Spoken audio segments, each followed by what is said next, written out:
Hello, my name is Oliver Bryant, and this is my Week 4 assignment of FTT 122 Introduction to Ammunition and Basic Ballistics.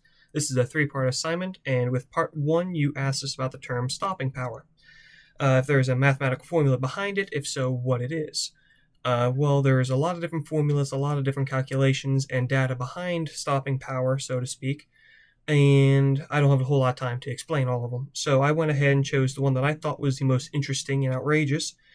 And the answer is yes. So we have more than one formula for this topic, starting with the Strasbourg test. And after the shootout of Miami in '86, we went ahead in 1991, a self-funded organization came together and they started what was known as the Strasbourg test. And to be polite about it, they took 611 goats and proceeded to shoot them. After shooting all 611 goats, they figured out that stopping power ties in with the bullet's velocity and the expansion of the bullet, not necessarily the target that you're shooting, because goats and humans, they're a little bit of a difference. So with part 2, you asked if I agree with the formulas that exist. I don't agree with that. I agree with some of the other ones, but not so much shooting goats. Why or why not? If not, how would I define stopping power?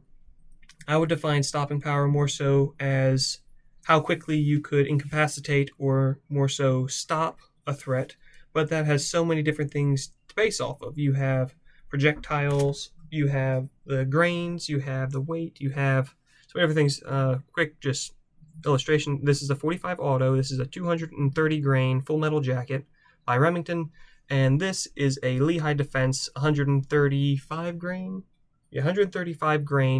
45 auto self-defense. Now, I'm sure I'll get more penetration with the full metal jacket, but I will get better expansion with the Lehigh Defense. With that being said, same with 5.56. This one here is a Hordney Frontier cartridge. It is a 5.56 NATO round, but it is a 55 grain full metal jacket, and this is an ACC 77 grain boat-tailed hollow point.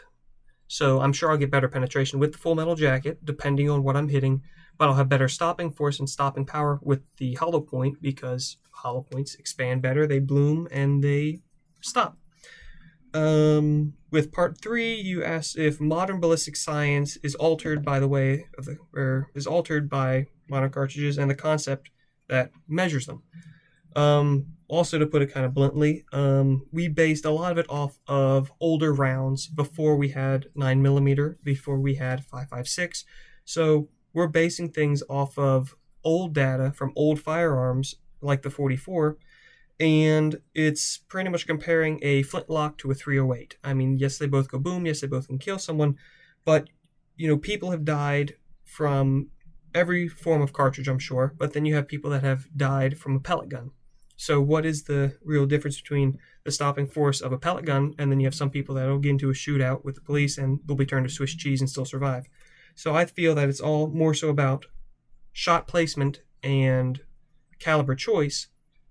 But I feel if we had one bullet with one set grain, one set barrel length out of a single type of function of firearm, that will have more consistency with these theories and processes behind them.